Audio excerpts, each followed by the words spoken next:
Hi everyone, welcome to Smart Commerce and Management Hub. Smart Commerce and Management Hub లో ఇవాళ మనం people development and environment ఉంది కదా, అందులో international environment conferences, conventions and protocols గురించి చూద్దాం. ఇది చాలా ఇంపార్టెంట్ టాపిక్. మన కంపల్సరీ ప్రోటోకాల్స్, కాన్ఫరెన్సెస్ గురించో ఏదో ఒక రెండు అయినా తప్పకుండా ఇస్తాడు. సో తప్పకుండా ఈ టాపిక్ చూసుకుని వెళ్ళండి. మనం ఈ టాపిక్ గురించి డిస్కస్ చేసుకునే ముందర అసలు మనకి కాన్ఫరెన్స్కి, కన్వెన్షన్కి, ప్రోటోకాల్కి డిఫరెన్స్ ఏంటో తెలియాలి. సో కాన్ఫరెన్స్ అంటే ఏంటి అంటే సమావేశం. అది దేని గురించి అయినా అయి ఉండొచ్చు. ఇప్పుడు ఒక కంపెనీ తన కంపెనీ ఇష్యూస్ గురించి, కంపెనీలో ప్రాబ్లమ్స్ గురించి ఒక మీటింగ్ అనేది కండక్ట్ చేసింది అనుకోండి, దాన్ని కాన్ఫరెన్స్ అంటారు. ఇక్కడ కాన్ఫరెన్స్ అంటే ఏంటంటే మనకి ఎన్వైరన్మెంటల్ ఇష్యూస్ గురించి, అంటే మనకి వాతావరణంలో రకరకాల సమస్యలు వస్తున్నాయని చెప్పి ఎన్నో కంట్రీస్ కలిసి ఒక మీటింగ్ని అరేంజ్ చేసుకున్నాం. ఓకే, సో ఆ మీటింగ్ అరేంజ్ చేసుకుని ఆ మీటింగ్లో ఏంటంటే ఎన్వైరన్మెంటల్ ఇష్యూస్ గురించి డిస్కస్ చేసాం. సో దాన్ని ఇక్కడ కాన్ఫరెన్స్ అంటాం. ఇక్కడ ఎన్వైరన్మెంటల్ కాన్ఫరెన్స్ అనమాట అది. So may result in declaration, action plans or conventions. ఏమవుతుంది, ఈ ఎన్వైరన్మెంటల్ ఇష్యూస్ గురించి ఎప్పుడైతే కాన్ఫరెన్సెస్ అనేది చేశారో, ఏ మీటింగ్ అయితే, సమావేశం అయితే జరిపారో, ఆ సమావేశాల నుంచే ఒక ప్లానింగ్, ఒక కన్వెన్షన్స్ అనేవి వస్తాయి అని చెప్తున్నారు అన్నమాట.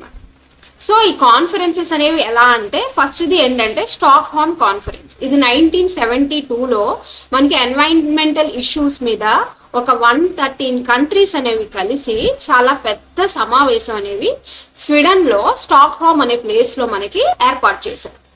ఓకే, ఇదేంటి అనేది మనం డిస్కస్ చేస్తున్నాం. ఎగ్జాంపుల్ గురించి చెప్తున్నాను నేను. కాన్ఫరెన్స్లో stock home conference, Rio earth summit, ఇవన్నీ కూడా కాన్ఫరెన్సెస్. బయట ఇంకేవి కాన్ఫరెన్సెస్ కాదా అంటే మిగతా అన్ని కాన్ఫరెన్సెస్. నేను ఇక్కడ ఎన్వైరన్మెంటల్ ఇష్యూకి సంబంధించి కాన్ఫరెన్స్ అనేది దేన్ని అంటాము అని తెలియడానికి మీరు చెప్తున్నాను అనమాట. ఓకేనా, స్టాక్ హోమ్ అనేది ఒక కాన్ఫరెన్స్, అలాగే రియో ఎర్త్ అనేది సమ్మిట్ అన్న కాన్ఫరెన్స్ అన్న ఒకటే. ఓకే, నెక్స్ట్ చూద్దాము కన్వెన్షన్. కన్వెన్షన్ అంటే ఏంటి అంటే ఒప్పందం, తెలుగులో చెప్పాలి అంటే. ఎప్పుడైతే మనకి ఈ కాన్ఫరెన్సెస్ అనేవి జరిగాయో, ఈ కాన్ఫరెన్సెస్ నుంచి మనకి ఒప్పందాలని చేసుకుంటారు. ఒప్పందాలు అంటే ఏంటంటే ఒక లీగల్ ఫ్రేమ్వర్క్. అంటే మనం ఏదైతే మనకి సమస్య ఉందో ఆ సమస్యకి సంబంధించి సమస్యని పోగొట్టడానికి ఒక సొల్యూషన్స్ ఉంటాయి కదా, ఆ సొల్యూషన్, మన ఓవరాల్ ఆబ్జెక్టివ్ ఏంటి, అసలు ఆ సమస్యని మనం ఎలా ఎదుర్కోవాలి అనే దాని గురించి ఒక లీగల్ ఫ్రేమ్వర్క్ అనేది ఇస్తారనమాట. సో ఈ లీగల్ ఫ్రేమ్వర్క్ మీద అందరూ ఒక ఒప్పందానికి వస్తారు. ఓకే, మేము అన్నిటికి ఓకే, ఈ కండిషన్స్కి మాకు ఓకే, మీ కండిషన్స్కి మాకు ఓకే అని చెప్పేసి అందరూ కలిసి సైన్ చేస్తారు. దాన్ని ఒప్పందం అంటారు, కన్వెన్షన్ అంటారు. Okay, member countries are called parties. అంటే ఎవరైతే పార్టిసిపేట్ చేశారో వాళ్ళని పార్టీస్ అంటారు. ఏ కంట్రీస్ అయితే పార్టిసిపేట్ చేశారు. For example Stockholm conference ఉందనుకోండి, అందులో 113 కంట్రీస్ పార్టిసిపేట్ చేశారు. సో ఈ 113 కంట్రీస్ కూడా మనకి పార్టీస్ అవుతాయి. These countries meet periodically in COP. ఈ కంట్రీస్ అన్ని కూడా పీరియాడికల్ అంటే అప్పుడప్పుడు మీట్ అవుతూ ఉంటాయి. దాన్ని కాన్ఫరెన్స్ ఆఫ్ ద పార్టీస్ అంటారు. ఇవేంటి, దాని లిస్ట్ ఏంటి అన్ని చూద్దాం మనం. ఓకే, ఈ కన్వెన్షన్స్కి ఎగ్జాంపుల్స్ చూద్దాము. ఇందులో ఏంటి అంటే ఫస్ట్ది UNFCCC. ఓకే, ఇది కాన్ఫరెన్స్ కాదు, కన్వెన్షన్. అందుకే నేను చెప్తున్నాను difference. CBD, Vienna convention, Ramsar convention, అన్నీ కూడా ఏంటంటే ఒప్పందాలు. ఓకే, నెక్స్ట్ది మీకు ఒప్పందం. ఇప్పుడు కన్వెన్షన్ అంటే అర్థమైంది, కాన్ఫరెన్స్ అంటే అర్థమైంది. నెక్స్ట్ చూద్దాము ప్రోటోకాల్. ప్రోటోకాల్ అంటే ఏంటంటే ఏదైతే మనం ఒక ఒప్పందాన్ని చేసుకున్నామో దానికి అనుసంధానంగా ఉండే ఇంకొక ఎడిషనల్ ఇన్స్ట్రుమెంట్ అంటారు. It's a legal binding instrument. Instrument ఏంటి మ్యామ్ అంటే, ఏదైతే మనం ఒప్పందాన్ని చేసుకుంటున్నామో ఆ ఒప్పందానికి సంబంధించి కొన్ని రూల్స్ అండ్ ప్రొసీజర్స్ అనేవి ఇస్తారు. అంటే ఇవి తప్పకుండా మీరు అందరూ ఫాలో అవ్వాల్సిన రూల్స్ అండ్ ప్రొసీజర్స్. అప్పుడే మనం ఈ ఒప్పందానికి మనం ఏవైతే మనం చేసుకున్నామో ఆ ఆబ్జెక్టివ్స్ అనేవి రీచ్ అవ్వగలం అని చెప్పేసి ఒక లీగల్ ఇన్స్ట్రుమెంట్. అడిషనల్గా ఒక అడిషనల్ కన్వెన్షన్ అనుకోండి, ఓకేనా, అడిషనల్గా ఒక ఒప్పందం అనేది చేసుకుంటారు. అందులో ఏముంటాయి అంటే ఈ లీగల్ బైండింగ్ ఇన్స్ట్రుమెంట్, అంటే రూల్స్ అండ్ ప్రొసీజర్స్ అనేవి ఉంటాయి. ఏ కన్వెన్షన్ అయితే చేస్తున్నామో దానికి సంబంధించింది ఉంటుంది అనమాట. సో దానికి సంబంధించిన ఒక ప్రోటోకాల్ అనేది ఇస్తారు. Explains how to achieve the conventions objective. ఆ కన్వెన్షన్ ఆబ్జెక్టివ్స్ని అచీవ్ అవ్వడానికి మనం ఏమేమి ఫాలో అవ్వాలి అనేది ఇస్తారు. సో అందుకే దీన్ని ప్రోటోకాల్ అంటారు. దీనికి మాంట్రియల్ ప్రోటోకాల్, అలాగే Kyoto protocol, Cartagena protocol, Nagoya protocol, ఇవన్నీ కూడా ప్రోటోకాల్స్. అంటే ఇవి కన్వెన్షన్ నుంచి వచ్చాయన్నమాట, కన్వెన్షన్కి అనుసంధానంగా వచ్చినవి అనమాట. మీకు అందుకే తెలియడానికి చెప్తున్నాను. నెక్స్ట్ ఇది అగ్రిమెంట్. అగ్రిమెంట్ అంటే ఏంటంటే ఇది కూడా ఒక ఒప్పందమే, కానీ ఏంటి అంటే సామాన్యంగా ఏదో మల్టీలేటరల్లో బైలేటరల్లో అంటే ఒక 2 కంట్రీస్ మధ్య ఏదైనా ఏదో ఒక చిన్న సమస్య మధ్య ఒక ఒప్పందానికి వస్తే దాన్ని అగ్రిమెంట్ అంటారు. అలా కాదు, ఒక పెద్ద ఇష్యూ, ఎన్వైరన్మెంటల్ ఇష్యూ అనేది ఒక పెద్దది. అలాంటి వాటికి మనకు ఒక పెద్ద సమావేశం అని జరిగి దానికి ఒక పెద్ద ఒప్పందం అనేది చేసుకుంటుంటే అంటే దీని ఎక్స్పాన్షన్ అనేది చాలా, దీని లిమిట్ పరిధి అనేది ఎక్కువ అనమాట. ఓకేనా? కన్వెన్షన్కి అగ్రిమెంట్కి డిఫరెన్స్ ఏంటి అంటే కన్వెన్షన్ యొక్క పరిధి చాలా ఎక్కువ మంది పార్టిసిపెంట్స్ ఉంటారు, ఎక్కువ ఉంటుంది అనమాట. ఓకేనా? అంటే ఏదైనా పెద్ద ఆబ్జెక్టివ్ మీద వాళ్ళు డిస్కస్ చేసుకుంటున్నారు, అప్పుడు డిస్కస్ చేసుకునే ఒప్పందం వస్తే అది కన్వెన్షన్. అగ్రిమెంట్ అంటే ఏదైనా చిన్న చిన్న ఇష్యూస్ దాని మీద 1, 2 ఒక బైలేటరల్ కంట్రీస్ అంటే 2 అని, లేదా ఒక 2, 3 మల్టీలేటరల్ కంట్రీస్ ఒక 2, 3, 4 అలా చేసి ఒక అగ్రిమెంట్కి వచ్చాయనుకోండి, అందరూ మీటింగ్ అటెండ్ అయ్యి. ఎగ్జాంపుల్ చూడండి, ప్యారిస్ అగ్రిమెంట్. ఇదేంటికో అది కూడా చూద్దాం. సరే, ఓకేనా? ఇప్పుడు అగ్రిమెంట్కి కన్వెన్షన్కి డిఫరెన్స్ తెలిసింది కదా. నెక్స్ట్ చూద్దాము అమెండ్మెంట్. అమెండ్మెంట్ అంటే ఏంటంటే మనకి ఏదైతే మనం కన్వెన్షన్స్ ప్రోటోకాల్స్ ఉన్నాయో దాంట్లో సవరణలు చేస్తారు. అమెండ్మెంట్ అంటే ఏంటంటే సవరణ అంటే ఏదైతే మనకు ఆల్రెడీ ఎగ్జిస్టింగ్లో కన్వెన్షన్ ప్రోటోకాల్స్ ఉన్నాయో అందులో ఏమన్నా మార్పులు చేర్పులు చేస్తారు. ఆ మార్పులు చేర్పులను ఏమంటారంటే అమెండ్మెంట్ అంటారు. ఎగ్జాంపుల్ మనం ఎప్పుడు చిన్నప్పటి నుంచి వింటూ ఉంటాం కాన్స్టిట్యూషనల్ అమెండ్మెంట్స్. కాన్స్టిట్యూషన్ అంటే కాన్స్టిట్యూషన్లో ఏదో ఆర్టికల్స్లో మనకి 368 ఏదో ఆర్టికల్ ప్రకారం మనం ఏంటంటే మనం అమెండ్మెంట్స్ అనేవి చేయొచ్చు. సో దాని ప్రకారం అమెండ్మెంట్స్ అనేవి చేస్తాం మనం. సో అంటే సవరణలు అనేది చేస్తాం. సో అలా సవరణ అంటే మనం ఏదైతే మనం ఆల్రెడీ కన్వెన్షన్ ప్రోటోకాల్ రెడీ చేస్తామో అందులో కనుక మనం మార్పులు చేర్పులు చేస్తే దాన్ని అమెండ్మెంట్ అంటారు. Example Kigali amendment. ఈ కీగలీ అమెండ్మెంట్ ఏంటి అనేది అన్ని కూడా చూద్దాం. ఇప్పుడు మీకు అర్థమైంది, కాన్ఫరెన్స్ అంటే అర్థమైంది, కన్వెన్షన్ అంటే అర్థమైంది, కన్వెన్షన్ కింద ఏమేమి వస్తాయి ఇది అర్థమైంది, ప్రోటోకాల్ అంటే అర్థమైంది, అగ్రిమెంట్ అంటే అర్థమైంది, అమెండ్మెంట్ అంటే అర్థమైంది. ఇవి కనుక మీకు తెలిస్తే ఏంటంటే రేపొద్దున ఒకవేళ క్వశ్చన్లో ఆ క్వశ్చన్ మీకు సరిగ్గా అర్థం అవ్వకపోయినా ఆ క్వశ్చన్లో చూసి ఓకే వీడు అమెండ్మెంట్కి సంబంధించిన అడుగుతున్నాడు. ఎగ్జాంపుల్ మీకు అన్ని ప్రోటోకాల్స్ ఇచ్చి ఒక అమెండ్మెంట్ అనేది ఇచ్చాడు అనుకోండి, ఓకే మీకు ఒకవేళ ఆన్సర్ తెలియకపోయినా మీకు ఒక అర్థం అనేది తెలుసు అనుకోండి. ఓకే అమెండ్మెంట్ అంటే సవరణలు, ఇక్కడ అన్ని ప్రోటోకాల్స్ ఇచ్చాడు, క్వశ్చన్ ఏమో సవరణ గురించి అమెండ్మెంట్ గురించి అడుగుతున్నాడు ఇండైరెక్ట్గా, అంటే ఖచ్చితంగా ఇది అమెండ్మెంటే అని చెప్పట్టచ్చు. అంతేకాకుండా మీకు డిఫరెన్స్ అనేది తెలుస్తుంది. సో అందుకని మీకు ఎక్స్ప్లెయిన్ చేశాను. ఫస్ట్ వన్ చూద్దాము, స్టాక్హోమ్ కాన్ఫరెన్స్. స్టాక్హోమ్ కాన్ఫరెన్స్ అనేది 1972లో ఇంట్రడ్యూస్ చేశారు. ఇది ఫస్ట్ అండ్ ఫార్మోస్ట్ కాన్ఫరెన్స్.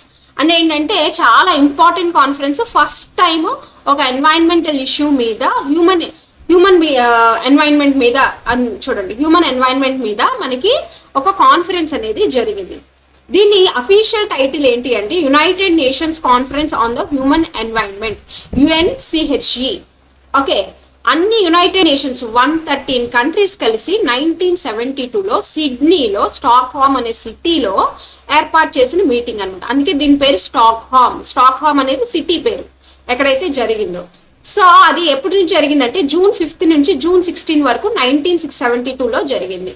ఎక్కడ అంటే స్టాక్హోమ్ సిటీ, స్వీడన్లో జరిగింది. అన్నీ చాలా చాలా ఇంపార్టెంట్ అడుగుతున్నాను. సో దీని యొక్క స్లోగన్ ఏంటంటే ఓన్లీ వన్ ఎర్త్, మనకున్నది ఒకే ఒక భూమి, మనం నివసించడానికి ఉన్నది ఒకటే భూమి అనే ఒక స్లోగన్, ఒక మోటో మీద దీన్ని స్టార్ట్ చేశారు ఈ కాన్ఫరెన్స్ అనేది. అంటే ఈ కాన్ఫరెన్స్ అంటే చెప్పాను కదా, ఒక ఇష్యూ మీద అందరూ కలిసి సమావేశం ఏర్పాటు చేయడం. సో హ్యూమన్ ఎన్వైరన్మెంటల్ ఇష్యూస్ మీద, ఎన్వైరన్మెంట్ అప్పట్లో ఏంటంటే యాసిడ్ రైన్స్ అనేవి ఫామ్ అయిపోయాయి. యాసిడ్ రైన్స్ పడటం, అలాగే ఎక్కడ పడితే అక్కడ ఓవర్గా ఏంటంటే మన అన్ని దోచుకుపోవడం, మనకి ఎన్వైరన్మెంట్స్ అంటే పెద్ద పెద్ద ట్రీస్, దొంగలు అన్ని దోచుకుపోవడం అన్ని చాలా ఎక్కువ ఉండేవి అనమాట. ఉన్నప్పుడు ఏం చేస్తారు, ఇవన్నీ కూడా మనకి పోవాలి, మన ఫ్యూచర్ జనరేషన్ బాగుండాలి, మా ఎన్వైరన్మెంట్ ఇలా డెవలప్ అవ్వాలి అనే ఒక సదుద్దేశంతో మనకి ఈ స్టాక్హోమ్ కాన్ఫరెన్స్ అనేది పెట్టారు. Participate participation attended by the representatives from 113 countries along with the numerous non-governmental organizations and international bodies. 113 countries ఏ కాదు, NGOs నాన్ గవర్నమెంట్ ఆర్గనైజేషన్స్ కూడా ఇందులో పార్టిసిపేట్ చేశాయి, అలాగే ఇంటర్నేషనల్ బాడీస్ కూడా పార్టిసిపేట్ చేశాయి. Historical bench mark, it was the first major international summit dedicated specifically to environmental protection and global resource conservation. It marked the formal birth of modern international environmental law and global governments. ఒక environment కి ఒక లా అనేది form చేసింది ఇక్కడే, ఓకేనా. UNEP అనేది form అయింది ఇక్కడ, ఎన్వైరన్మెంటల్ ప్రొటెక్షన్ యాక్ట్ అనేది ఫామ్ అయింది. సో యునైటెడ్ నేషన్స్ అదేంటనేది మనం చూద్దాం. అయితే లాస్ ఒక గ్లోబల్ గవర్నెన్స్ అనేది ఫామ్ అయింది, గ్లోబల్ గా ఎన్వైరన్మెంటల్ గవర్నమెంట్స్ అనేది మనకి ఈ మీటింగ్ తోనే, ఈ కాన్ఫరెన్స్ తోనే మనకి ఫామ్ అయింది అనమాట. సో అందుకని ఇది ఒక historical benchmark. Why was the Stockholm conference held? అసలు ఎందుకు ఇది ఏర్పాటు చేశారు అంటే, మనకి పొల్యూషన్ అనేది ర్యాపిడ్ గా పెరిగిపోవటం వల్ల 1960s లో మనకి ర్యాపిడ్ గా పొల్యూషన్ అనేది పెరిగిపోయింది. అంటే అక్కడ నేను చెప్పాను కదా, దోపిడీలు ఎక్కువ అయిపోవటం, ఎక్కడ పడితే అక్కడ చెట్లు అనేవి నరికేసుకుని పోవటం, ఇంకొకటి ఏంటంటే ఓవర్ గా ఇండస్ట్రీ పొల్యూషన్స్ అనేవి వాటర్ లో కలిపేయటం వల్ల యాసిడ్ రెయిన్స్ అనేవి ఫామ్ అయిపోయి, యాసిడ్స్ రెయిన్ గా ఫామ్ అయిపోయి పడేవంట. అప్పట్లో యూరోప్ అలాంటి కంట్రీస్ లో అయిందనమాట. సో అప్పుడు air pollution, water pollution, deforestation, okay, అంటే చెట్లు నరికేయడం, loss of wildlife, hazardous chemicals అంటే చాలా dangerous chemicals usage, environmental degradation, environment లో మనకి టెంపరేచర్స్ అనేవి చాలా డిగ్రేడ్ అయిపోవటం, డిఫరెన్సెస్ వచ్చేయటం. సో ఇలాంటి అన్నిటికి సంబంధించిన ఇష్యూస్ మీద మనకు ఒక డిస్కషన్ అనేది జరిగింది. ఇందులో మనం ఏమేమి ఇంట్రడ్యూస్ చేశారంటే, స్టాక్హోమ్ డిక్లరేషన్ అనేది ఇంట్రడ్యూస్, అంటే ఒక 26 ప్రిన్సిపల్స్ అనేవి ఇచ్చారు ఈ స్టాక్హోమ్ కాన్ఫరెన్స్ ద్వారా. అలాగే UNEP అనేది క్రియేట్ అయింది, అంటే యునైటెడ్ నేషన్స్ ఎన్వైరన్మెంటల్ ప్రోగ్రామ్ అనేది క్రియేట్ అయింది. 109 రికమెండేషన్స్ అనేవి ఇచ్చారు మనకి స్టాక్హోమ్ కాన్ఫరెన్స్ లో. గుర్తుంచుకోండి ఏమేమి వచ్చాయి, స్టాక్హోమ్ డిక్లరేషన్ అనేది వచ్చింది, UNEP అనేది ఫస్ట్ ఫామ్ అయింది, అంటే ఒక ఎన్వైరన్మెంట్ కి సంబంధించిన ఒక ప్రోగ్రామ్, ఒక పెద్ద యునైటెడ్ నేషన్స్ అన్ని కలిపి ఒక మనకి ఏ విధంగా యునైటెడ్ నేషన్ ఆర్గనైజేషన్ ఒక బాడీ ఉందో, అలాగే ఒక ఆర్గనైజేషన్ అనేది ఎన్వైరన్మెంట్ కి సంబంధించి ఫామ్ అయిందనమాట. అలాగే యాక్షన్ ప్లాన్ 109 రికమెండేషన్స్ అనేవి మనకి వచ్చాయి, గ్లోబల్ రికమెండేషన్స్ అనేవి. సో మన కనెక్షన్ ఏంటి, ఇండియాస్ కనెక్షన్ ఏంటి అనేది చూద్దాం. ఇండియాస్ కనెక్షన్ ఏంటి అంటే, PM ఇందిరాగాంధీ సెంటర్స్, అప్పట్లో ప్రైమ్ మినిస్టర్ గా ఇందిరాగాంధీ గారు ఉన్నారు. సో ఆవిడ ఏం చేశారు అంటే, ఆవిడ ఒక ఫేమస్ కోట్ అనేది ఇచ్చారు. అంటే ఏంటంటే, మనకి మా కంట్రీలో మాకు పోవర్టీ అంటే పేదరికమే పెద్ద పొల్యూషన్ గా తయారైంది, ఈ పేదరికాన్ని కనుక మేము అనిస్తే మాకు మిగతా ఎన్వైరన్మెంట్ పొల్యూషన్ అనేది మేము ఈజీగా అనచగలం అని చెప్పేసి ఇందులో మాట్లాడారు అనమాట. ఇది చాలా పెద్ద ఇదైందనమాట, అంటే ఒక రెవల్యూషన్ లా వచ్చింది. అంటే నిజమే కదా, అప్పట్లో పోవర్టీ అనేది చాలా పెద్ద సమస్యగా ఉండేది మన డెవలపింగ్ కంట్రీస్కి. సో అందుకని ఆవిడ మాట్లాడడం అనేది చాలా పెద్ద ఇష్యూ అయిందనమాట. ఇష్యూ అంటే ఒక రెవల్యూషన్ లాగా మంచిగా అయిందనమాట. సో ఇందులో ఏంటంటే కాన్స్టిట్యూషనల్ ఇంపాక్ట్స్ 42nd అమెండ్మెంట్ అనేది తీసుకొచ్చారు. కాన్స్టిట్యూషన్ లో కొన్ని అమెండ్మెంట్స్ అంటే సవరణలు అదే చేశారు. అందులో ఏంటంటే ఆర్టికల్ 48A మనకి ఏంటంటే water act, air act, environmental protection act ఇవన్నీ కూడా ఇంట్రడ్యూస్ చేశారు. ఆర్టికల్ 48A ఏమో states duty to protect the environmental and wild life మరియు ఎన్వైరన్మెంట్ అంటే వాతావరణాన్ని మరియు ఫారెస్ట్ లో ఉంటాయి వాటిలన్నిటిని ప్రొటెక్ట్ చేయాలి అని చెప్పేసి ఒక ఆర్టికల్ అనేది తీసుకొచ్చారనమాట. Fundamental duty of citizens to protect the natural resources, అంటే మన వనరుల్ని మనం ఏదైతే వనరులు ఉన్నాయో ఆ న్యాచురల్ రిసోర్సెస్ ని మనం కంపల్సరీ ప్రొటెక్ట్ చేసుకోవాలి అనేది ఒక ఫండమెంటల్ డ్యూటీగా, మనకి ఎలా ఫండమెంటల్ రైట్స్ ఉన్నాయో ఒక ఫండమెంటల్ రైట్స్ అండ్ డ్యూటీస్ ఉన్నాయో అందులో ఒక ఫండమెంటల్ డ్యూటీగా యాక్ట్గా ఒక ఆర్టికల్ అనేది వచ్చింది. ఓకేనా, ఒక అమెండ్మెంట్ చేశారనమాట, అందులో సవరణ చేశారు. అంతేకాకుండా లాస్ ఎనాక్టెడ్ అంటే యాక్ట్గా ఏమేమి అయ్యాయి అంటే, ఇండియన్ లాస్లో 1974 వాటర్ యాక్ట్ వచ్చింది, ఎయిర్ యాక్ట్ వచ్చింది మనకి, అలాగే ఎన్వైరన్మెంటల్ ప్రొటెక్షన్ యాక్ట్ అని 1986లో ఫామ్ చేశారు. అప్పటి నుంచే మనం ఎన్వైరన్మెంట్ని ప్రొటెక్ట్ చేయడం మొదలు పెట్టాం. లేకపోతే మనం ఈ రోజు ఈ గాలి ఈ మాత్రమైనా పొల్యూషన్ లేకుండా మనకు కాస్త ఇవన్నీ వస్తున్నాయి అంటే, కాస్త చెట్లు అవి ఉన్నాయి అంటే మనకు అప్పుడు వాళ్ళు వేసిన పునాది అనమాట. సో ఇవన్నీ పెట్టారు కాబట్టి మనకి వచ్చాయి అనమాట. సో ఏమేమి కన్వెన్షన్స్ చూడండి, సైట్స్, దీని నుంచి ఏమేమి ఈ కాన్ఫరెన్స్ ద్వారా మనకి ఏమేమి కన్వెన్షన్స్ వచ్చాయి అంటే ఏమేమి ఒప్పందాలు చేసుకున్నారంటే సైట్స్. ఈ స్టాక్హోమ్ కాన్ఫరెన్స్ నుంచి what are the conventions came అని ఇస్తున్నాడు లిస్ట్, గుర్తుంచుకోండి. CITES, Vienna convention, Basel convention, Stockholm convention, Minamata convention. ఇవన్నీ కూడా ఈ కన్వెన్షన్స్ ఏ ఇయర్స్ లో వచ్చాయి. ఫస్ట్ యుఎన్ఈపి ఫామ్ అయింది కదా, సో ఆ యుఎన్ఈపి ద్వారా వచ్చాయి ఇవన్నీ కూడా 1973లో. ఎప్పుడైతే ఈ కాన్ఫరెన్స్ ఫామ్ అయింది, కాన్ఫరెన్స్ ద్వారా మనకి యుఎన్ఈపి ఫామ్ అయింది, యునైటెడ్ నేషన్స్ ఎన్వైరన్మెంటల్ ప్రోగ్రామ్. దాని ద్వారా ఇవన్నీ కన్వెన్షన్స్, ఇవన్నీ ఒప్పందాలు వచ్చాయి. 1973లో సైట్స్, 1984లో వియన్నా కన్వెన్షన్, అలాగే 1989లో బేసల్ కన్వెన్షన్, అలాగే 2001లో స్టాక్హోమ్ కన్వెన్షన్, 2013లో మినామాటా కన్వెన్షన్. ఇవన్నీ కూడా వచ్చాయన్నమాట. First the Vienna convention. ఈ వియన్నా కన్వెన్షన్ అనేది నేను ఆల్రెడీ చెప్పాను కదా, యుఎన్ఈపి ఫామ్ అయింది కదా స్టాక్హోమ్ కాన్ఫరెన్స్ నుంచి. సో ఆ యుఎన్ఈపి నుంచి మనకి యుఎన్ఈపి క్రియేట్ అయ్యాక వచ్చిన ఒప్పందం అనమాట. ఓకేనా, వియన్నా కన్వెన్షన్. అసలు దేని గురించి ఒప్పందం చేసుకున్నారు, ఎక్కడ ఒప్పందం చేసుకున్నారు అన్ని చూద్దాం. అసలు దీని అఫీషియల్ టైటిల్ ఏంటంటే Vienna convention for the protection of the ozone layer. అసలు దీని ఈ వియన్నా కన్వెన్షన్ అనే అంటే వియన్నా అనే ఒప్పందం ఎప్పుడు చేసుకున్నారు అంటే, ఎందుకు చేసుకున్నారంటే ఓజోన్ లేయర్ ని ప్రొటెక్ట్ చేయడానికి. Adoption, date of adoption 22 March 1985, Vienna, Austria. ఎప్పుడు అంటే వియన్నా అనే సిటీ ఆస్ట్రియాలో ఉంది కదా, సో అప్పుడు 22 మార్చ్ 1985లో ఆ సిటీలో చేసుకున్నారు కాబట్టి ఈ ఒప్పందాన్ని వియన్నా అనే కాన్వెన్షన్ అనే పేరు వచ్చింది. సో ఎన్ఫోర్స్మెంట్ ఎప్పుడు అయిందంటే, ఒప్పందం అమల్లోకి ఎప్పుడు వచ్చిందంటే 1988 22 సెప్టెంబర్ నుంచి వచ్చింది. సో యాక్చువల్లీ అసలు దీని బ్యాక్గ్రౌండ్ ఏంటి అనేది చూద్దాం. దీని నుంచే మోంట్రియల్ ప్రోటోకాల్ మనకి వచ్చింది. ఓకేనే, మాంట్రియల్ ప్రోటోకాల్ అనేది మనకి వచ్చింది. ఈ మాంట్రియల్ ప్రోటోకాల్ అనేది 1987లో వచ్చింది. ఓకే, ఈ కన్వెన్షన్ కి సంబంధించి ఒక ప్రోటోకాల్ అనేది వచ్చింది, అదే మాంట్రియల్ ప్రోటోకాల్. అదేంటి అనేది మనం డిస్కస్ చేసుకుందాం. ఫస్ట్ అసలు ఈ ఓజోన్ గురించి ఎందుకు వచ్చింది, అసలు ఈ ఒప్పందం ఏంటి, దానికి సంబంధించినది చూద్దాం.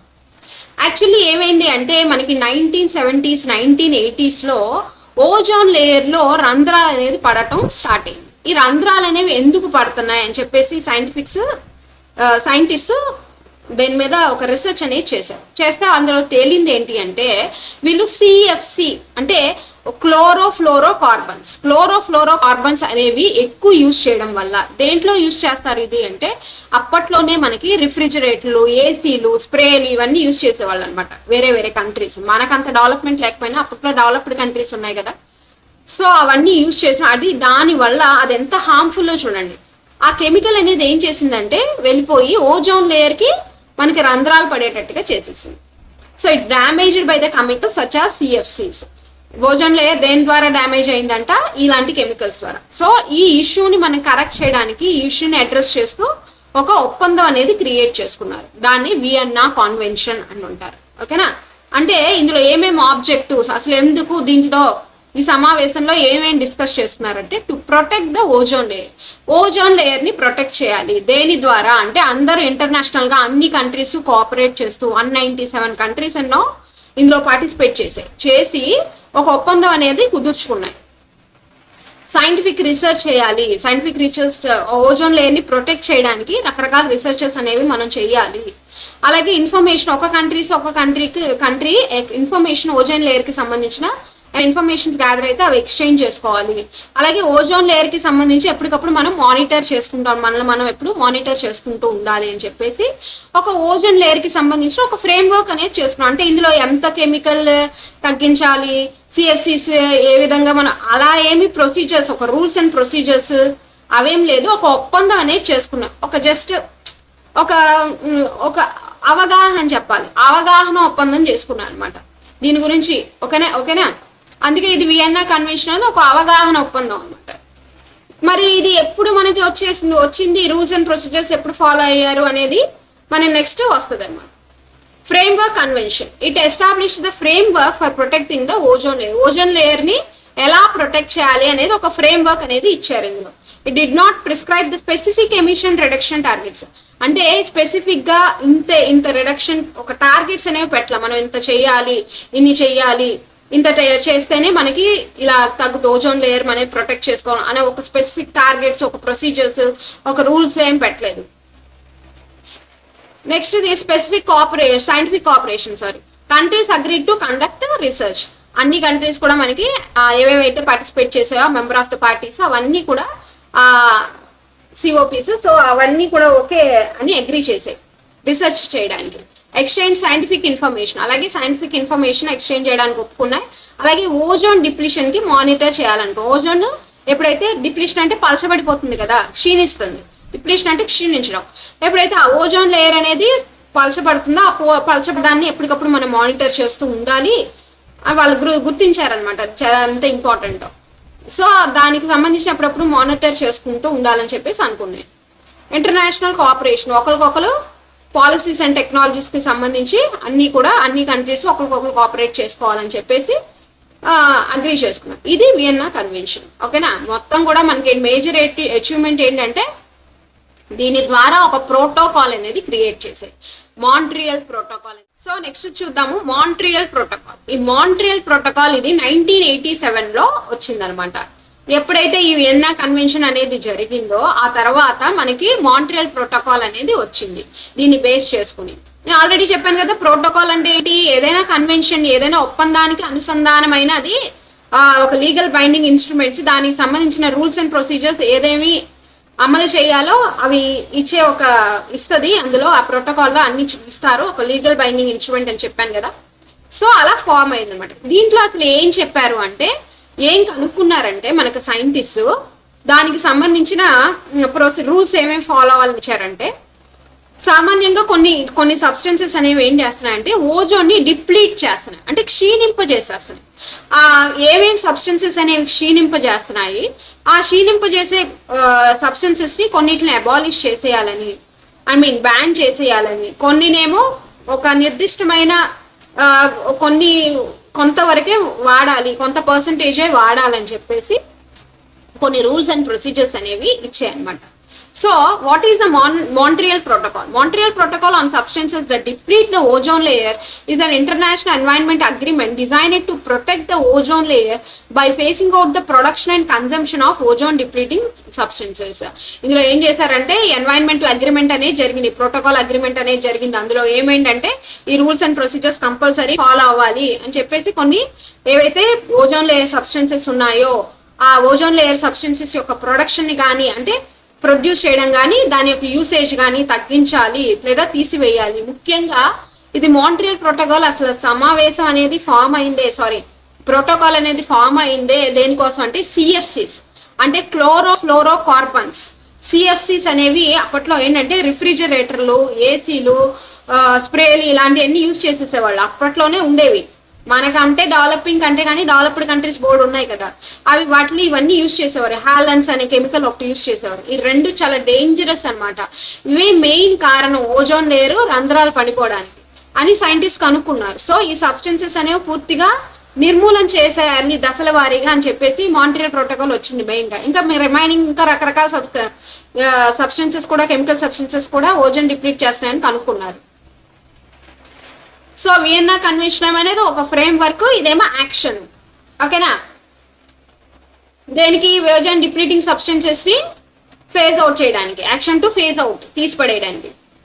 Why was it needed? Certain chemical damages the stratospheric ozone layer which protect the earth from harmful ultraviolet radiations. ఏదైతే ఓజోన్ లేయర్ మన అల్ట్రావైలెట్ రేస్ రాకుండా ప్రొటెక్ట్ చేస్తున్నా డిప్లీట్ అవుతుంది. ఏమేం సబ్స్టెన్సెస్ అంటే సిఎఫ్సిస్ ఫస్ట్ చూడండి, క్లోరోఫ్లోరో కార్బన్స్ ఇవి యూజ్ చేయడం వల్ల, హాలన్స్ వల్ల, కార్బో టెట్రాక్లోరైడ్ కంపల్సరీ అడుగుతున్నాడు, మేథిల్ క్లోరోఫామ్, అలాగే హెచ్సిఎఫ్సిఎస్ మేథిల్ బ్రోమైడ్, ఇవన్నీ కూడా యూజ్ చేయడం వల్ల మనకి ఓజోన్ డిప్లీషన్ అనేది వచ్చింది అని కనుక్కున్నారు సైంటిస్ట్. సో ఇవన్నీ సబ్స్టెన్సెస్ ని మనం పూర్తిగా ఒక దశల వారీగా మనం బ్యాన్ చేసేయాలని చెప్పేసి నిర్ణయించుకుందాం అనమాట. సో దానికి సంబంధించిన ప్రోటోకాల్ అనేది ఇచ్చింది, అదే మాంట్రియల్ ప్రోటోకాల్. దీని మెయిన్ ఆబ్జెక్టివ్ ఏంటంటే బై కంట్రోలింగ్ ఈవెన్చువల్ అంటే క్రమంగా దాని యొక్క ప్రొడక్షన్, కన్జంప్షన్, ఆ సబ్స్టెన్సెస్ యొక్క ప్రొడక్షన్, కన్జంప్షన్ ని నిర్మూలించడానికి మెయిన్ ఆబ్జెక్టివ్ గా పెట్టుకుంది మాంట్రియల్ ప్రోటోకాల్. ఓకే, ఇది ఎక్కడ జరిగింది అంటే మాంట్రియల్ కెనడాలో జరిగింది. 1987లో మనకి అడాప్ట్ చేశారు, 1989లో అమల్లోకి వచ్చింది. ఓకే, ఇదంతా ఓకే. చెప్పిన పాయింట్స్ ఉన్నాయి. సో ఇంపార్టెంట్ అమెండ్మెంట్స్, అసలు ఏమేమి సవరణలు చేశారు ఈ మాంట్రియల్ ప్రోటోకాల్ బేస్ చేసుకుని ఏమేమి సవరణలు చేశారంటే, ఫస్ట్ ఇది లండన్ అమెండ్మెంట్. ఇది 1990లో వచ్చింది. ఇందులో ఏం చెప్పారు అంటే యాక్చువల్లీ ఈ ఓజోన్ డిప్లీషన్ సబ్స్టెన్సెస్ సిఎఫ్సిస్, హాలన్స్ ఇలాంటివి ఉన్నాయి కదా, ఇది దశల వారీగా 2000 కల్లా, ఓకేనా, ఇయర్ 2000 కల్లా తప్పకుండా ఇది పూర్తిగా బ్యాన్ చేయాలి అని చెప్పారనమాట. ఇందులో ఏమైనా అమెండ్మెంట్ చేశారంటే strength and phase out measures, అలాగే ఒక దశల వారీగా మెజర్స్ తీసుకోవాలి వీటిని పూర్తిగా నిర్మూలించడానికి అని చెప్పేసి ఒక అమెండ్మెంట్, ఒక సవరణ అనేది చేశారు. అలాగే కోపెన్హాగన్ అమెండ్మెంట్, ఈ కోపెన్హాగన్ అమెండ్మెంట్ 1992లో వచ్చింది. ఇది కూడా ఇందులో ఏంటంటే further accelerated the faces of ODIs. ఇందులో ఏం చెప్పారు అంటే యాక్చువల్గా 1992లోనే ఇప్పుడు దాకా 2000 అన్నారు కదా, 2000 ఇయర్ వరకు ఎప్పుడైతే ఫాస్ట్గా ఓజోన్ డిప్లీషన్ జరుగుతుందో 1996 కల్లా మనకి బ్యాన్ అనేది జరగాలి అని చెప్పేసి ఈ అమెండ్మెంట్లో వచ్చింది. 1996 కల్లా మనం ముఖ్యంగా ఈ సిఎఫ్సిసి, హాలన్ ఈ 2 సబ్స్టెన్సెస్ని పూర్తిగా నిర్మూలించాలి అని చెప్పేసి వచ్చేసింది. అప్పుడు ఏమైందంటే మాంట్రియల్ అమెండ్మెంట్ 1997. అప్పుడు ఏమైందంటే 1994లో ఏమో మనకి సిఎఫ్సిస్ అనేవి అబాలిష్ చేసేసారు, బ్యాన్ చేసేసారు. సిఎఫ్సిస్ అనేవి బ్యాన్ చేసేసారు, హాలన్ బ్యాన్ చేసేసారు 1996లో అనుకుంటా. 1996లో సిఎఫ్సిస్ అనేవి పూర్తిగా బ్యాన్ చేసేసారు. డెవలప్డ్ కంట్రీస్ అన్ని కూడా బ్యాన్ చేసేసారు. డెవలపింగ్ కంట్రీస్కి కొంచెం టైం ఇచ్చారు. మాంట్రియల్ అమెండ్మెంట్ 1997, ఇందులో ఏం చెప్పారంటే strength and controls on substances such as HCFCs and methyl bromide. అంటే ఈ మేథిల్ బ్రోమైడ్, హెచ్సిఎఫ్సిఎస్ ఇవన్నీ ఉన్నాయి కదా, వీటిని కూడా కొన్ని కంట్రోల్ మెజర్స్ అనేవి పెట్టాయి. అంటే దీని వాడకాలు అనేవి తగ్గించడానికి కొన్ని మెజర్మెంట్స్ అనేవి తీసుకుంటూ దానికి సంబంధించిన సవరణలు అనేవి చేసాయి. బీజింగ్ అమెండ్మెంట్, ఈ బీజింగ్ అమెండ్మెంట్ 1999లో వచ్చింది. ఇందులో ఏంటంటే strength and controls particularly concerning HCFCs. ఈ హెచ్సిఎఫ్సిఎస్ ఏంటి మ్యామ్ అంటే యాక్చువల్లీ ఈ సిఎఫ్సిఎస్ పోయింది కదా, క్లోరోఫ్లోరో కార్బన్. ఈ క్లోరోఫ్లోరో కార్బన్ కి ప్రత్యామ్నాయంగా ఇది హెచ్సిఎఫ్సిఎస్ మొదలు పెట్టేశారు వాడడం. ఇవి యాక్చువల్లీ ఏంటంటే ఓజోన్ లేయర్ ని డిప్లీట్ చేయవు కానీ, అంటే క్షీణింపు చేయవు కానీ, ఇది చాలా డేంజరస్ గ్యాసెస్ ని ప్రమోట్ చేస్తాయి. అంటే గ్రీన్ హౌస్ గ్యాసెస్ అంటారు కదా, మనకి వాతావరణంలో ఉన్న గ్లోబల్ వార్మింగ్ పెంచేసే గ్యాసెస్ అది ప్రొడ్యూస్ చేస్తుంది ఇది. సో అది నెక్స్ట్ మనం ఏంటని చూద్దాం. అదే అప్పుడే మనకి కీగలీ అమెండ్మెంట్ అనేది వచ్చింది. కీగలీ అనే సవరణ ఇది చాలా చాలా ఇంపార్టెంట్, 2016లో వచ్చింది. అండ్ ఇది రవాండా అనే ప్లేస్ ఉంది కదా, కీగలీ రవాండా అనే ప్లేస్ ఉంది కదా. సో ఇది మెయిన్ గా ఫోకసెస్ ఆన్ కీగలీ అమెండ్మెంటెడ్ ఫోకసెస్ ఆన్ హెచ్ఎఫ్సిస్. ఈ అమెండ్మెంట్ లో ఈ సవరణలో ఏం చేశారు, ఇది కీగలీ రవాండా అనే ప్లేస్ లో అడాప్ట్ చేశారు కాబట్టి, కీగలీ అనే సిటీ రవాండా అనే కంట్రీలో. సో దీని పేరు కీగలీ అమెండ్మెంట్. ఇందులో ఏంటంటే హైడ్రోఫ్లోరో కార్బన్స్, నేను చెప్పాను కదా ఈ హైడ్రోఫ్లోరో కార్బన్స్ చాలా డేంజరస్ అని. ఇవేంటంటే ఓజోన్ లేయర్ ని డిప్లీట్ చేయగానే, ఇది బాగా గుర్తుంచుకోండి, do not deplete ozone, which chemical do not deplete ozone అని ఇస్తున్నాడు హెచ్ఎఫ్సిస్. But they are powerful greenhouse gases. ఇవి చాలా పర్యావరణాన్ని హార్మ్ చేసే గ్యాసెస్ అంట గ్రీన్ హౌస్ గ్యాసెస్. ఎలా అంటే ఇట్ ఫేసెస్ డౌన్ హెచ్ఎఫ్సిస్ to reduce the climate impacts. ఎలా అంటే గ్లోబల్ వార్మింగ్ ని పెంచేస్తాయి, అంటే వాతావరణంలో వేడిని పెంచేస్తాయి విపరీతంగా. ఇప్పుడు ఆ గ్లోబల్ వార్మింగ్ వల్లే కదా మనం ఇంత ఎండలు సివియర్ గా, మనకి క్లౌడ్ బర్స్ట్ జరగటాలు, ఏవో జరగటాలు, ఎర్త్క్వేక్లు రావటాలు అన్నీ జరుగుతున్నాయి. సో అప్పుడు అందుకని ఈ కీగలీ సవరణలో కంపల్సరీ ఏం చేశారంటే ఈ హెచ్ఎఫ్సిస్ అనేవి మెల్లమెల్లగా వీటిని కూడా తీసిపడేయాలి, వాష్ అవుట్ చేసేయాలి, ఫేజ్ అవుట్ చేసేయాలి అని చెప్పేసి నిర్ణయం చేసుకున్నారు. దీనికి సంబంధించి ఫేజ్ డౌన్ అంటే ఒక క్రమ పద్ధతిలో ఒక దాని తర్వాత ఒకటి ఫేజ్డ్గా దీన్ని ఎలాగైనా హెచ్ఎఫ్సిస్ ని రెడ్యూస్ చేసేయాలి, పూర్తిగా నివారించాలని చెప్పేసి ఒక అమెండ్మెంట్ అనేది 2016లో తీసుకొచ్చారు. ఇది కీగలీ అమెండ్మెంట్. ఇది చాలా చాలా ఇంపార్టెంట్ అమెండ్మెంట్. కీగలి అమెండ్మెంట్ అంటే 2016లో వచ్చింది. ఇది మెయిన్గా హెచ్ఎఫ్సిస్ మీద ఫోకస్ చేసింది. ఈ కెమికల్ని పూర్తిగా నిర్మూలించాలని చెప్పేసి దశల వారీగా, ఫేజ్ డౌన్ అంటే దశల వారీగా. సో ఈ కీగలి అమెండ్మెంట్ గురించి నేను ఇక్కడ చూడండి, ఇక్కడ నేను క్లియర్గా ఇచ్చాను. 2016లో వచ్చింది. ఇది మాంట్రియల్ ప్రోటోకాల్కి పేరెంట్ అగ్రిమెంట్. అంటే ఈ ప్రోటోకాల్ నుంచి వచ్చిన అమెండ్మెంట్ సవరణ కాబట్టి మెయిన్లీ టార్గెట్స్ హైడ్రోఫ్లోరోకార్బన్స్. వై అంటే it do not significantly damage the ozone layer, but they have high global warming potential. therefore reduces the HFC helping fight climate change. Climate changes కారణాలు, climate sudden గా warm ఎక్కిపోవడాలు, బాగా వేడెక్కిపోవడాలు, sudden over temperatures పెరిగిపోవడం, అన్నిటికి కారణం ఇదే అనమాట. మన కర్మకి ఇలాంటివన్నీ పెట్టడాలు, ఇవన్నీ తీసుకొచ్చి మన జీవితాలను నాశనం చేసాయి. Developing countries they get additional time for implementation compared with developed countries. Developing countries కి కొంత టైం ఇచ్చారనమాట. మనకి నేను చెప్పాను కదా ఫేజెస్ వారీగా మనకి తీసేయాలి అని చెప్పేసి ఈ కెమికల్స్ని. అప్పుడు డెవలప్డ్ కంట్రీస్ అయితే చేసేసాయి 1994, 1996 కల్లా. బట్ వీటికి మాత్రం ఇచ్చారన్నమాట. ఈ హెచ్ఎఫ్సిసి కూడా 2016లో, ఇదేమో 2016లో, ఇదే అదేమో సిఎఫ్సిసిస్కి, ఇదేమో హెచ్ఎఫ్సిసిస్కి. అయితే 2016కి కొంత టైం డెవలప్డ్ కంట్రీస్కి మాత్రం, డెవలప్డ్ కంట్రీస్ కన్నా డెవలపింగ్ కంట్రీస్కి. చూద్దాము రియో ఎర్త్ సబ్మిట్. ఈ రియో ఎర్త్ సబ్మిట్ 1992లో మనకి జరిగిన కాన్ఫరెన్స్ అనమాట. అంటే ఆల్మోస్ట్ 20 years తర్వాత, స్టాక్ హోమ్ కాన్ఫరెన్స్ తర్వాత 20 years తర్వాత జరిగిన కాన్ఫరెన్స్. అతిపెద్ద కాన్ఫరెన్స్. మా మధ్యలో కాన్ఫరెన్సెస్ జరగలేదా అంటే జరిగాయి, కానీ అతిపెద్ద కాన్ఫరెన్స్ అనమాట ఇది. సో ఇందులో ఏంటంటే 172 కంట్రీస్ అనేవి పార్టిసిపేట్ చేశాయి. ఇది ఎక్కడ జరిగింది అంటే రియో డి జెనియోరా బ్రెజిల్లో ఉందన్నమాట. ఆ ప్లేస్లో జరిగింది. ఇది ఎప్పటి నుంచి ఎప్పటి వరకు జరిగింది అంటే June 3rd నుంచి June 14th వరకు జరిగింది 1992లో. అందుకనే దీన్ని ఎర్త్ సమ్మిట్ అని కూడా అంటారు. రియో ఎర్త్ సమ్మిట్ అన్న ఎర్త్ సమ్మిట్ అన్న ఒకటే. సమ్మిట్ అంటే కాన్ఫరెన్స్ అని. ఓకే, దీని అఫీషియల్ నేమ్ చూద్దాము. United nations conference on environment and development. ఇది కూడా మనకి దేని గురించి జరిగింది? ఎన్వైరన్మెంట్ డెవలప్ మీద మనకి ఒక కాన్ఫరెన్స్ అనేది జరిగింది అనమాట. ఇది యునైటెడ్ నేషన్ కాన్ఫరెన్స్. ఓకే, అన్ని నేషన్స్ కలిసి కట్టుగా మనకి ఒక కాన్ఫరెన్స్ అనేవి ఒక సమావేశంగా చేయబడ్డారు. దీని మోటో ఏంటి, దీని థీమ్ ఏంటంటే ఎన్వైరన్మెంట్ అండ్ సస్టైనబుల్ డెవలప్మెంట్, అంటే సుస్థిరమైన అభివృద్ధి కోసం అని చెప్పేసి ఒక మోటోతో ఈ సమావేశం అనేది జరిగింది.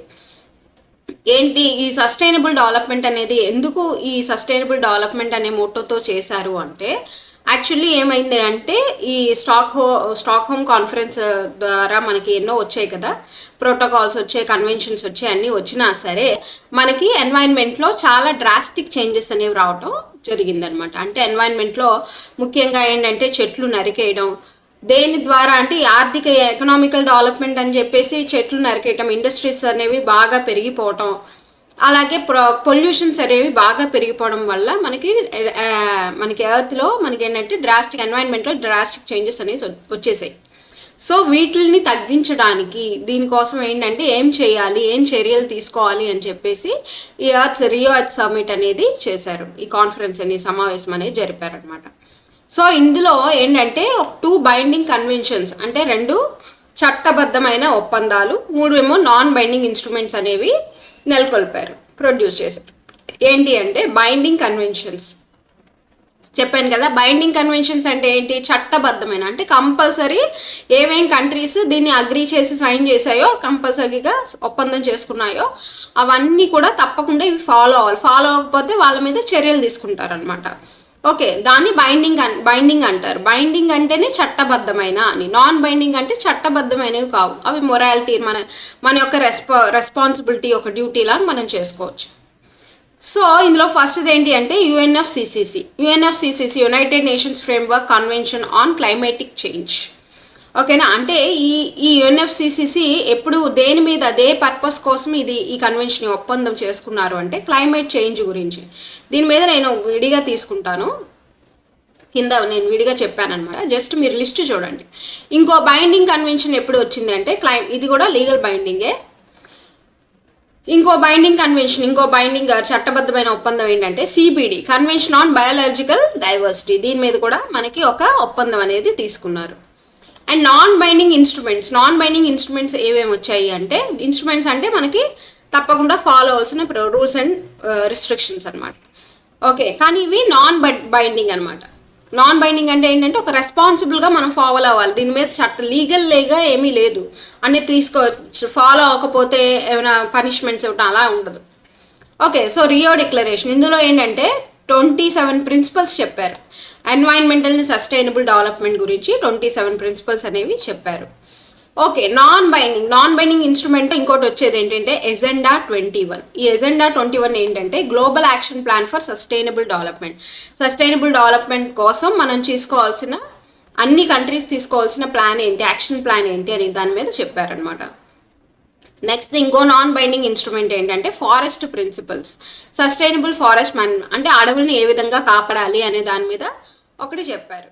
సో అందుకని ఇక్కడ వరకు మాత్రం రియోలో బైండింగ్ అండ్ నాన్ బైండింగ్ 3, ఇది 2 అనమాట. Okay, so let's go to UNFCCC ఏంటంటే United Nations framework for convention on climate change. మనకి వాతావరణ మార్పులు అనేవి మొదలయ్యాయి, విపరీతమైన మార్పు అనమాట. అప్పుడే గ్లోబల్ వార్మింగ్ అనేది అధికమైపోయింది ఆ టైంలో. ఓకేనా, సో 1992లో సో దాని మీద ఒక కన్వెన్షన్, ఒక ఒప్పందం అనేది చేసుకున్నారు.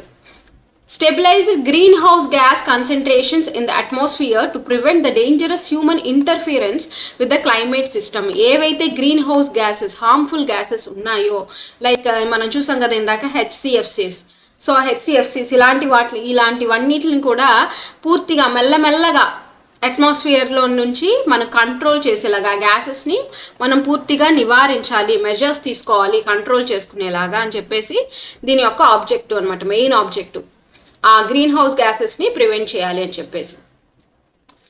It give rises to annual COPs, conference of the parties, Kyoto protocol and the Paris agreement.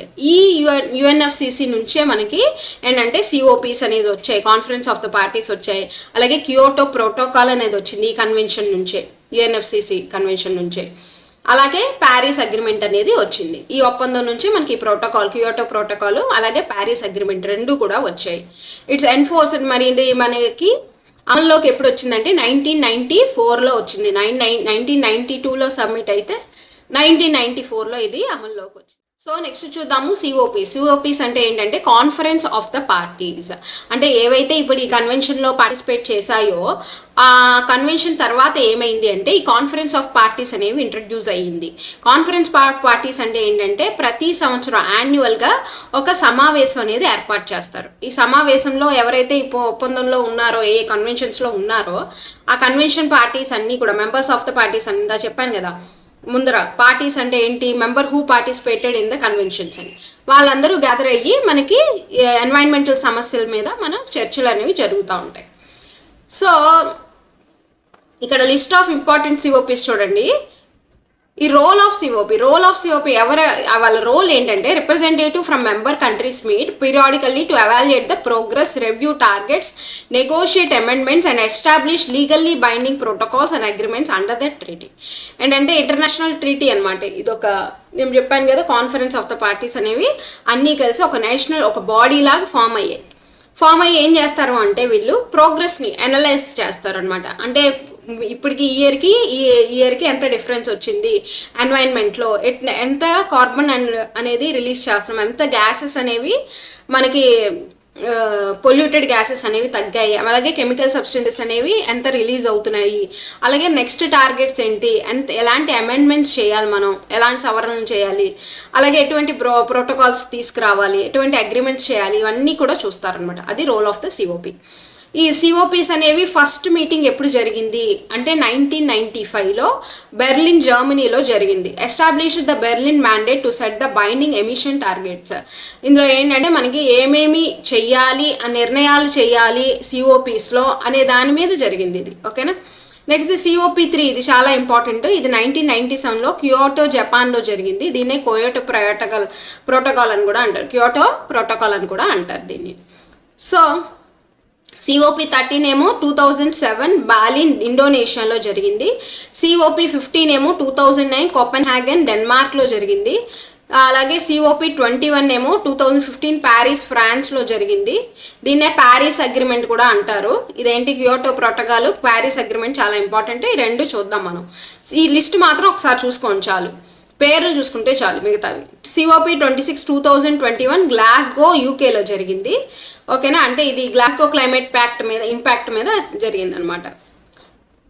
Next COP27 2022లో Sam ఎక్ షేక్ ఈజిప్ట్లో జరిగింది, షామ్ ఈవెన్ షేక్ అనేది.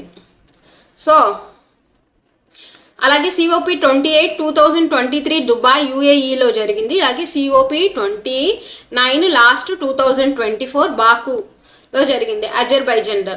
ఓకేనా, so let us go to the Kyoto protocol. నేను అన్నాను కదా UNFCCC వచ్చినప్పుడు, NFCCC వచ్చినప్పుడు, NFCCC వచ్చినప్పుడు మనకి ఏంటంటే ఈ క్యోటో ప్రోటోకాల్ అనేది తీసుకొచ్చారు. దాని ద్వారా ఈ క్యోటో ప్రోటోకాల్ అంటే ఏంటో చూద్దాం.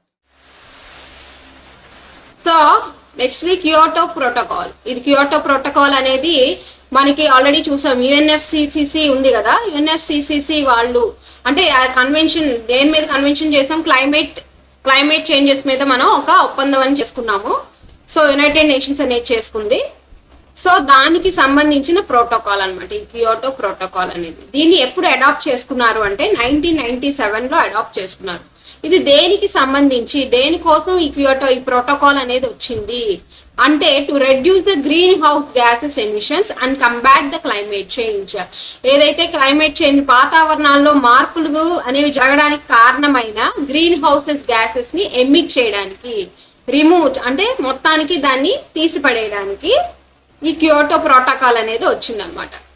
ఇది ఎక్కడ జరిగింది అంటే క్యోటో జపాన్లో జరిగింది ఈ ప్రోటోకాల్ అనేది ఒప్పందం.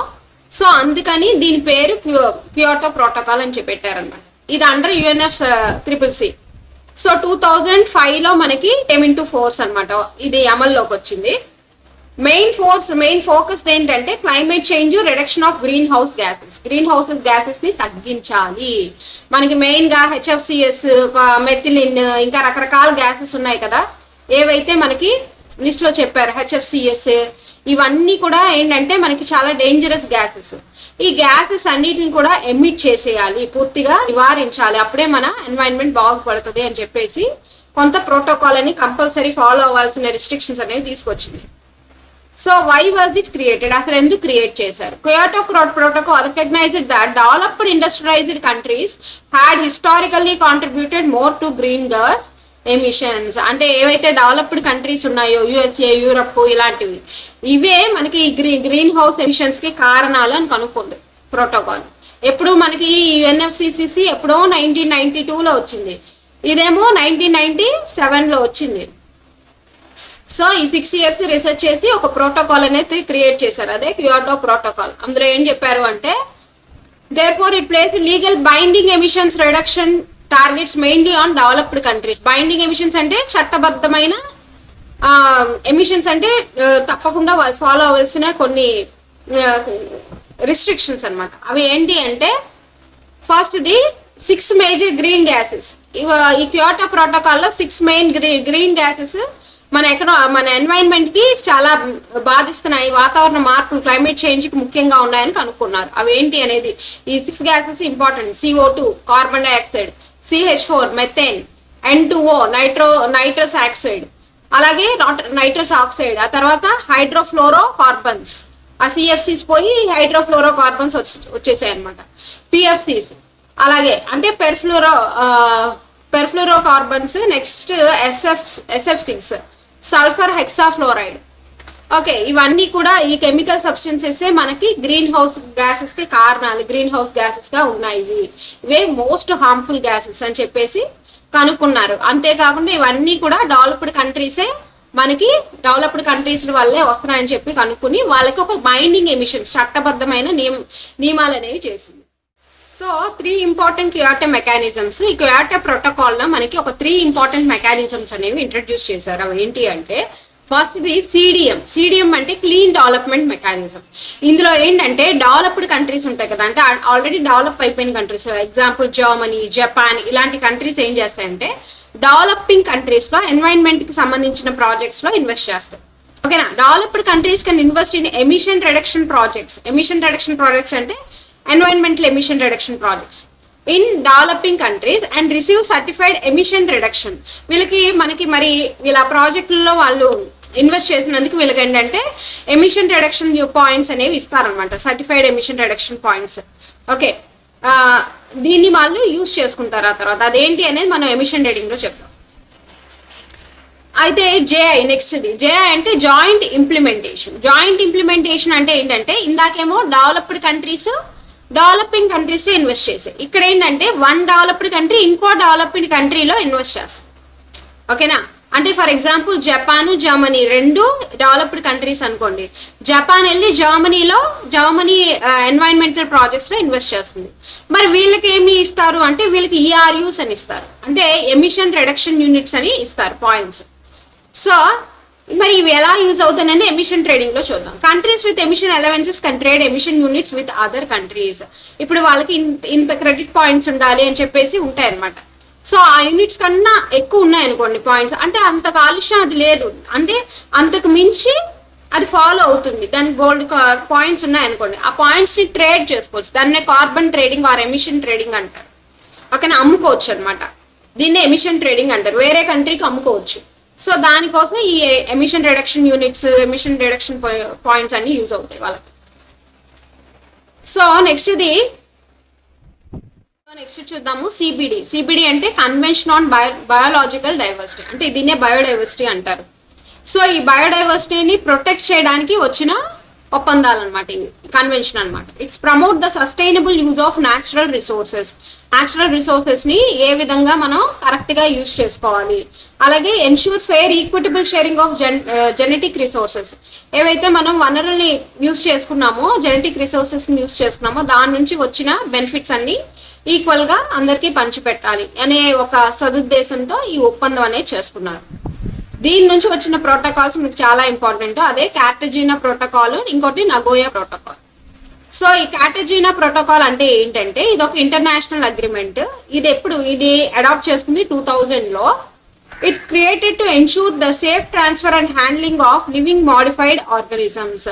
అంటే మనకి ఏ విధంగా జెనెటిక్ సీడ్స్, జెనెటిక్ యానిమల్స్ ఇలా ఉంటాయి కదా. అంటే ఏంటంటే ఇప్పుడు కొత్త హైబ్రిడైజేషన్ ఎగ్జాంపుల్, అంటే ఒకదాని నుంచి ఇంకోటి పుట్టిస్తున్నారు కదా. సో ఇలాంటి వాటిని ఎల్ఎంఓస్, లివింగ్ మాడిఫైడ్ ఆర్గానిజమ్స్ అంటారు వీటిని, లేదా జిఎంఓస్ అంటారు. సో అంటే జెనెటిక్ మార్పులు చేసి జెనెటిక్ ఇంజనీరింగ్ ద్వారా కనుక్కున్నారు కదా చాలా స్పీసెస్ని, కొత్త గింజలు, కొత్త సీడ్స్, అలాగే కొత్త యానిమల్స్, వేరే బ్రీడ్స్ ఇంకో బ్రీడ్తో కలిపి కొత్త యానిమల్. సో ఇలాంటి వాటికి సంబంధించిన ఒక ఇంటర్నేషనల్ అగ్రిమెంట్. అంటే దేనికి అంటే సేఫ్ ట్రాన్స్ఫర్, వాళ్ళని జాగ్రత్తగా ట్రాన్స్ఫర్ చేయడానికి. అదే విధంగా కొన్ని భద్రత, సెక్యూరిటీ అనేది పెట్టారన్నమాట. అంటే ఏంటంటే వాటిని ఇంకో కంట్రీ నుంచి తీసుకెళ్తున్నారు అనుకోండి, కంపల్సరీ వాటి యొక్క పర్మిషన్స్ ఉండాలి. అలాగే వాళ్ళకి అవి సరిపోతాయని చూసుకోవాలి. చూద్దాం. ఇది ఎందుకు క్రియేట్ చేశారు అంటే, why was it created, Cartagena protocol అనేది ఎందుకు వచ్చింది, అసలు కార్టెజినా ప్రోటోకాల్ అనేది మనకి ఎందుకు వచ్చింది, వై వాజ్ ఇట్ క్రియేటెడ్, అసలు కార్టెజినా ప్రోటోకాల్ అనేది ఎందుకు వచ్చింది. To protect the nature, biodiversity and human health from potential unexpected risk when genetically modified living organisms are imported or grown in a new environment. ఏం చెప్తున్నారు, కొత్త ఎన్వైరన్మెంట్లో అవి గ్రో అంటే వచ్చినా లేదా పెరుగుతున్నా రకరకాల రిస్క్ అనేవి ఫేస్ చేయాల్సి వస్తుంది. ఎందుకంటే ఆ ఎన్వైరన్మెంట్ వేరు, ఇది వేరు. అలాగే ఇక్కడ లివింగ్ ఆర్గానిజమ్స్, వాటిని పద్ధతి, వాటి పెంచి అన్ని వేరనమాట. సో దానికి ఉన్న సెక్యూరిటీ కోసం మనకి ఇది క్రియేట్ చేశారు, ట్రాన్స్ఫర్ సెక్యూరిటీ కోసం. అంటే దానివల్ల రకరకాల ప్రాబ్లమ్స్ రావచ్చు. ప్రేయర్ అప్రూవల్, ఫస్ట్ అసలు అప్రూవల్ అనేది తీసుకోవాలి. Country must be explicit permission from another country before exporting GM seeds or plants into its environment. వాళ్ళ యొక్క ఎన్వైరన్మెంట్లోకి వాళ్ళు అంటే వేరే కంట్రీ నుంచి తెచ్చుకోవాలి అంటే ఫస్ట్ ఆ కంట్రీ నుంచి పర్మిషన్ తీసుకోవాలి. Risk assessment, the importing country gets to test and analysis safety risk before saying yes or no. అంటే అవును, కాదు, లేదు అని ఒక అగ్రిమెంట్ వచ్చే ముందే ఒక రిస్క్ అనేది అసెస్ చేసేటట్టు టెస్ట్ చేసుకోవాలి ముందే. అంటే ఆ జిఎంసీడ్ ఒకటి శాంపుల్ తీసుకెళ్ళి టెస్ట్ చేయటం, వాళ్ళ కంట్రీలో ఎలా ఉందో అన్ని చూసుకుని అప్పుడు ఎస్ఆర్నో చెప్పాలి. Before safe than sorry, precautionary principles అంటే ఏంటంటే ప్రికాషన్స్ అనేవి తీసుకోవాలి. అంటే ముందే మన సేఫ్టీ అనేది ముందే తెలుసుకోవాలి. ఎందుకని తర్వాత తీరా తీసుకెళ్ళి అదంతా తలనొప్పి తెచ్చుకోవడం అంటారు కదా. సో అది కన్నా ముందే సేఫ్టీ మెజర్స్ అనేవి తీసుకోవాలి. If scientist are not 100% sure about the safety, a country has to fulfil to right to reject or ban the import. ఏదైతే ఇంపోర్ట్ చేయాలనుకుంటున్నామో కొత్తగా ఉన్న ఇది జిఎంఎస్, ఎందుకంటే ఏవి కరెక్టో ఏవి ఇదో మనకి తెలియదు కదా. సో సైంటిస్ట్ కనుక 100% ఇది షూర్ అని చెప్పకపోతే మనకి రిజెక్ట్ చేసే అధికారం ఇచ్చింది ఈ క్యాటరిజినా ప్రోటోకాల్. చూద్దాము, నగోయా ప్రోటోకాల్. ఇది 2010లో వచ్చింది. అసలు ఇదేంటి అంటే ఇది కూడా ఒక ఇంటర్నేషనల్ అగ్రిమెంటే. ఇదేంటంటే under the convention on biological diversity, ఇది కూడా బయోడైవర్సిటీ కన్వెన్షన్ కిందే వస్తుంది. సో ఈ ప్రోటోకాల్లో మనకి ఏంటంటే యాక్సెస్ అండ్ బెనిఫిట్ షేరింగ్, అంటే మనకి సమానమైన బెనిఫిట్స్ అనేవి షేర్ చేసుకోవాలి, సమానంగా యాక్సెస్ చేసుకోవాలి. దే యాక్సెస్ చేసుకోవాలి, ఏం బెనిఫిట్ షేర్ చేసుకోవాలంటే ఎవరైతే జెనెటిక్ రిసోర్సెస్ని మన ప్లాంట్స్ కానీ, ఫర్ ఎగ్జాంపుల్ ఇండియాలో ఉన్న traditional knowledge, traditional plants, animals, microbes అవన్నీ తీసేసుకెళ్ళిపోతున్నారు అనుకోండి, ఫ్రీగా తీసుకుని వాళ్ళు యూజ్ చేసుకుని వేరే కంట్రీస్ వాళ్ళు మనకి ఏ లాభాలు ఇవ్వకుండా, దాన్నే బయోపైరసీ అంటారు, ఓకేనా. సో ఇవ్వకుండా వాళ్ళు యూజ్ చేసుకుని వాళ్ళు కోట్లు సంపాదిస్తున్నారు అనుకోండి. సో దాని మీద వచ్చిన ప్రోటోకాల్ అనమాట. ఎందుకంటే ముఖ్యంగా డెవలపింగ్ కంట్రీస్ అనేవి ఎఫెక్ట్ అవుతున్నాయి దానివల్ల. సో దాని మీద వచ్చింది. ఏదైతే జెనెటిక్ రిసోర్సెస్ ఉన్నాయో దాని యొక్క బెనిఫిట్స్ ఏవైతే యూజ్ చేసుకుంటున్నారో ఆ బెనిఫిట్ షేరింగ్ అనమాట. Why was it created? To prevent the biopiracy. Biopiracy అనేది ఉంది అంటే stopping rich countries or foreign biotic pharmas companies from taking local plant seeds or indigenous knowledge from developing countries, turning them into patented products and keeping all the profit for themselves. ఏం చేస్తున్నాయంటే local plants, local seeds, indigenous నాలెడ్జ్ని తీసుకుని వాళ్ళ యొక్క traditional నాలెడ్జ్ని వాడుకుని రకరకాల కోట్లు సంపాదించేసుకుని ప్రాఫిట్స్ మాత్రం వాళ్ళే ఉంచేసుకుంటున్నారు, ఆ బెనిఫిట్ని షేర్ చేయట్లేదు. అందుకే దీన్ని ABS, access and benefit sharing కింద ఒక ప్రోటోకాల్ అనేది కంపల్సరీ చట్టబద్ధంగా తీసుకొచ్చేసింది. ఏంటంటే నువ్వు కనుక వాడుకున్నావు వాళ్ళ యొక్క జెనెటిక్ రిసోర్సెస్, ఏదో ప్లాంట్స్ అయి ఉండొచ్చు, యానిమల్స్ అయి ఉండొచ్చు, వాళ్ళ యొక్క వైదిక జ్ఞానం అయి ఉండొచ్చు, నాలెడ్జ్ అయి ఉండొచ్చు, ఏదైనా వాడుకున్నాము బయో సంబంధించి వాడుకుంటే కంపల్సరీ ఆ ప్రాఫిట్స్లో షేర్ ఇవ్వాలి. How does it work? Prior consent. Companies must be explicit permission, prior informed from the source country and local indigenous communities before taking any biological material, traditional knowledge. అంటే ఏదైనా traditional knowledge కానీ ఏదైనా biological material, ఒక plant అయి ఉండొచ్చు, ఏదైనా అయి ఉండొచ్చు, తీసుకోవాలి అంటే ప్రయర్ కన్సెంట్, అంటే ముందుగా పర్మిషన్ తీసుకోవాలి ఆ కంట్రీ నుంచి. తర్వాత ఫెయిర్ బెనిఫిట్ షేరింగ్, ఇద్దరు కూడా సమానంగా ఆ బెనిఫిట్స్ ఎక్కడి నుంచి తీసుకున్నారో ఆ సమానంగా బెనిఫిట్స్ అనేవి ఫేర్గా షేర్ చేసుకోవాలి. If a commercial product like drug, cosmetic or medicine is created, that profits or technological benefits must be shared fairly with the provider country and the local people. ఎక్కడి నుంచి తీసుకున్నారు? ఫర్ ఎగ్జాంపుల్ ఒక గిరిజన గ్రామానికి వెళ్ళారండి, ఆ గిరిజన గ్రామంలో ఒక రేర్ ప్లాంట్ వాళ్ళకి దొరికింది, ఆ ప్లాంట్ నుంచి ఏదైనా మెడిసిన్ తయారు చేయొచ్చు, వీళ్ళకి అది తెలుసు, ఆ ప్లాంట్ తీసుకోవాలనుకున్నారు, ఓకేనా. లేదా వీళ్ళకి దగ్గర ఉన్న మెటీరియల్స్తో ఒక అతనికి బాగా మెడిసిన్స్ తయారు చేయడం వచ్చు అనుకోండి, అతని దగ్గర నాలెడ్జ్ వీళ్ళు యూజ్ చేసుకుని చక్కగా అతని దగ్గర తయారు అయిపో అన్నారు అనుకోండి, డెవలప్డ్ కంట్రీస్ ఏం చేయగలం? సో అందుకని ఒక ఫెయిర్ బెనిఫిట్ షేరింగ్ అనేది ఉండాలి. ప్రాఫిట్స్, టెక్నాలజీ ఏదైనా సరే మీకు ఏ బెనిఫిట్స్ వస్తున్నా అది ప్రొవైడర్ కంట్రీకి, అంటే ఎవరు ప్రొవైడ్ చేశారో, ఆ ప్లాంట్ ఎవరు ఇచ్చారో, ఆ నాలెడ్జ్ ఎవరు షేర్ చేశారో వాళ్ళకి ఈక్వల్గా మీరు ఫెయిర్గా వాళ్ళకి ప్రాఫిట్ అనేది ఇవ్వాలి అని చెప్పేసి చట్టబద్ధంగా తీసుకొచ్చేసింది protocol. Mutually agreed terms. Both the parties signed a clear contract agreeing on how profits, royalties, technology transfer should be divided beforehand. అంటే ఇద్దరికి ముందుగానే అగ్రిమెంట్ అనేది చేసుకోవాలి. మ్యూచువల్ అంటే రెండరు కలిసి ఒక అగ్రిమెంట్ అనేది, ఒక టర్మ్స్ అండ్ కండిషన్స్ అనేవి పెట్టుకోవాలి. పెట్టుకుని దానికి తగ్గట్టుగానే వాళ్ళ ప్రాఫిట్స్ కానీ, వాళ్ళ రాయల్టీస్ కానీ, టెక్నాలజీ కానీ ట్రాన్స్ఫర్ చేసుకోవాలి అని చెప్పి ఇది పెట్టింది అనమాట. ఇది నగోయా ప్రోటోకాల్. నగోయా అంటే నగో అంటేనే బయో సంబంధించింది, గుర్తుంచుకోండి, నగోయా ప్రోటోకాల్ అంటేనే అది. సో నెక్స్ట్ చూద్దాము యుఎన్సిసిడి. యుఎన్సిసిడి అంటే United nations convention to combat desertification. Desertification అంటే ఎడారులు, ఓకేనా. ఇది దేని మీద ఒప్పందం వచ్చింది అంటే ఇది ఎప్పుడంటే రియో సబ్మిట్ ఉంది కదా, ఈ రియో సబ్మిట్లో ఒకటి అనమాట, ఇది ఒక కన్వెన్షన్ వచ్చింది రియో సబ్మిట్ అప్పుడు.